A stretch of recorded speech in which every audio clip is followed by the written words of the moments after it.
What is it that makes a scientist risk her life by climbing into a submarine and descending into the deep sea just to study animals in their natural habitat? What is it that makes a scientist spend an entire year training to be a pilot of a submersible so that she can drive herself around in the deep sea? And what's it like to put together scientific information into a hypothesis that answers a question about the deep sea that had baffled hundreds of scientists around the world? This is a show about the deep sea. It's also about marine biology and about 3 deep sea biologists with many years of experience.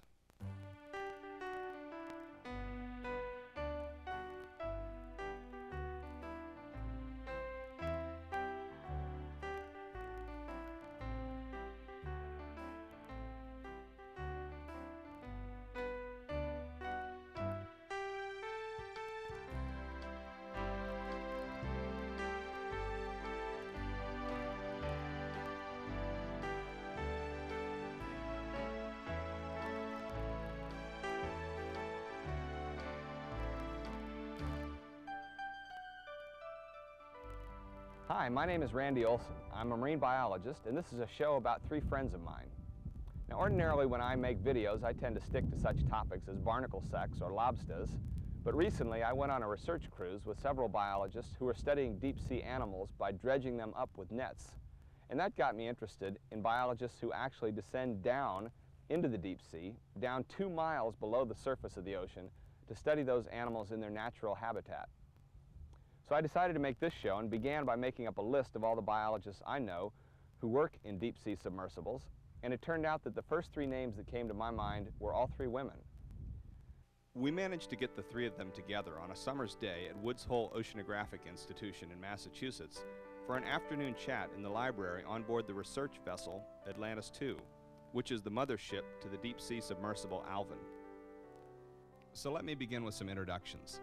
Dr. Cindy Van Dover received her PhD in biology from the Woods Hole MIT Joint Oceanographic Program in 1989. Scientifically, she specializes in studying the crustaceans found around deep sea hydrothermal vents. She and her colleagues are perhaps best known internationally for their discovery of light-sensing organs on deep sea shrimp, which brought up the question of why an animal should bother having equipment to detect light in the deep sea where there is no light. Or at least that's what was thought. However, in 1990, Cindy and her colleagues documented low levels of light being produced in the deep sea, a sort of glow around the hydrothermal vents. And now there's debate about the potential importance of this light. Oh yeah, and in addition to studying deep sea biology, she's also the only woman to date to be certified as a pilot of the deep sea submersible Alvin. Dr. Colleen Cavanaugh received her PhD in 1985 from Harvard University. As a graduate student, she played a lead role in the discovery of symbiotic bacteria in deep sea vent animals.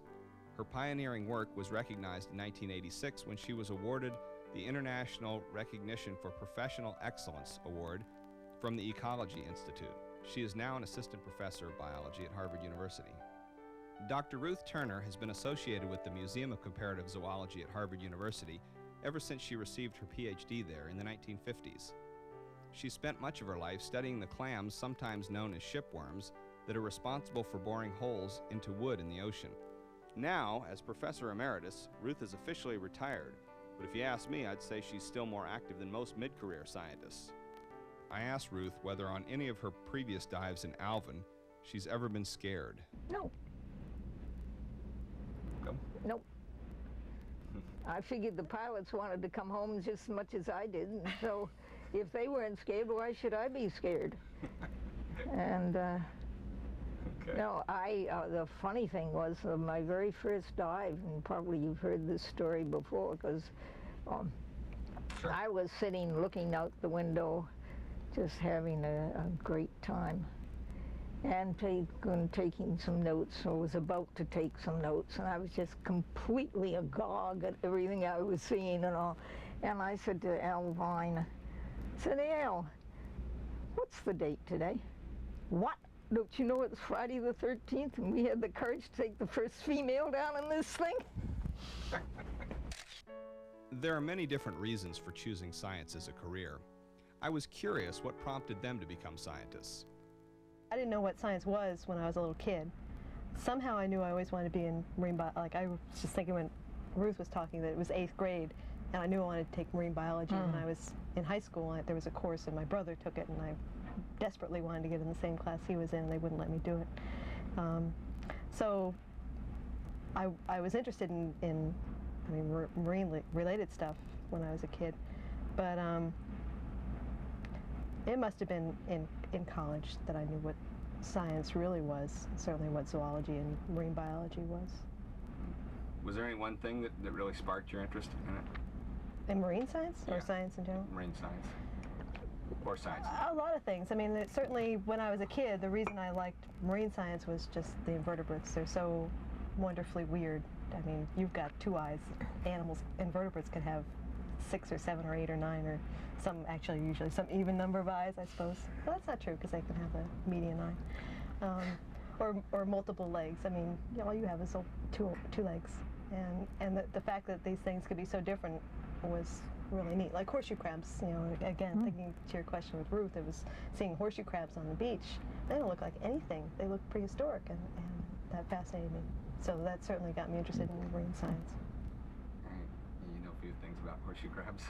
Right. I wanted to say why I'm in science, though, because in 2nd grade, that was when I chose to be in science. We had to draw in art class what we were going to be when we grew up, and I drew a woman with a flask being a scientist. But the reason was, in English class you had to write, and in science you didn't.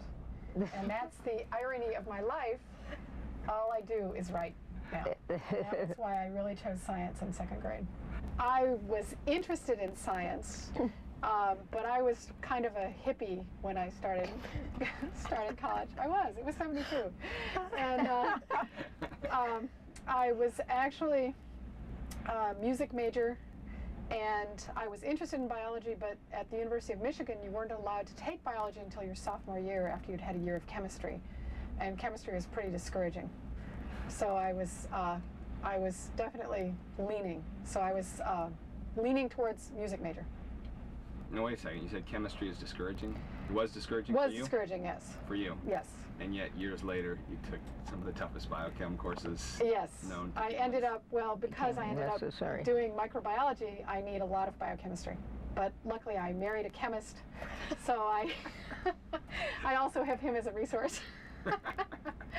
So, yes, it's ironic. Was the chemistry easier later on? When I was an undergraduate, everything I took, I was taking because it was a prerequisite for something else, invariably, up until my junior year. And unless I need something, I don't retain it, I just do it for the exam. And when I took biochemistry in graduate school, I needed it. I needed to understand it. I was like a reborn or newborn, whatever they call them. Born again. Born again. Chemist or biochemist. I loved it. I loved every minute of it. But I wouldn't have retained it or understood it when I was an undergraduate. The deep submergence vehicle Alvin is one of the hardest working research submersibles ever built. Named in part after Al Vine, one of its earliest proponents, Alvin was christened on June 5, 1964 at Woods Hole Oceanographic Institute. In the years since then, the sub has logged over 2,000 dives to depths as deep as 2 miles below the surface of the sea. It's perhaps best known for its role in the discovery of the sunken ship Titanic. Alvin can accommodate 3 persons, a pilot and 2 observers. In the early days, its mothership was Lulu, a rugged catamaran named after Al Vine's mother, who, by the way, didn't particularly like ships or the sea. In 1984, Lulu was replaced by the Atlantis II, which is now the mothership. The most important biological discovery for Alvin came in 1977 when scientists, exploring the Galapagos deep-sea hydrothermal vents, discovered a wealth of large animals, such as mussels, worms, and crabs, living around the vents. Further studies showed that many of these animals derive their nutrition from symbiotic bacteria, which are able to utilize the chemical energy and sulfurous compounds emitted at the vents. But you'll hear more about that later. Now, to get back to our discussion, I asked Cindy what was the most stunning sight she had seen as a pilot of Alvin. Obviously, hydrothermal vents, a black smoker, working at a black smoker, any place. I mean, it looks like you're in an aquarium. So the animals are fantastic, and the colors are remarkable. Tube worms. I mean, the first time you see tube worms, there's tears in your eyes. I mean, don't see how you can look at a tube worm and not just go totally emotional. And the same thing with a black smoker. It's just stuff people don't ordinarily get to see. So those things are the obvious things. But just, you know, the geology is fantastic. Diving where there's new lava flows. I mean, I'm not a person, I'm not used to volcanoes. I'm not used to the idea that things are moving because I grew up in New Jersey and the earth just doesn't move much there. Maybe somebody from Hawaii wouldn't be so impressed, but the lava flows, the fact that they look so fluid, that there's so much fracturing and fissuring down there is just amazes me all the time. And there's some places where we dive where it's been so recent that it looks like the stuff could have just only frozen an hour or two ago. The sulfide mounds are 30-meter relief. You get in there with a submarine and you're just driving around in canyons. It's like going into Bryce Canyon, except you're underwater and you can only see in front of you. You can't see around behind you what you're going to run into. But yeah, that's Does it stay pretty clear down there? You can see pretty far? Most places, yeah. I mean, it depends. If you're in a situation like 9 North where there was a bacterial bloom, you can actually get into a blizzard and you can't see anywhere, but for the most part, it's What do you clear. do in a case like that? How do you navigate? Well, I mean, it depends on where you are. If you're in an area where you know you're going down a axial valley and you can see with the sonar what's on your sides and you can hear, you don't have to actually look at it, you can hear if there's something in front of you, and if there's nothing there, you can just drive through the cloud. It's no big deal. So part of your navigation you actually do almost by hearing, listening to the sonar? Well, sure, yeah.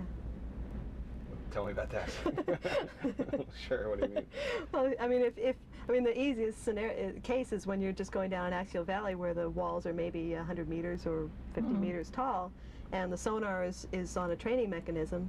You're on a steady course. You can go into autopilot and just drive along, and as the thing spins around, you hear the walls echoing off, and if you looked at the screen, you'd actually see it on the screen.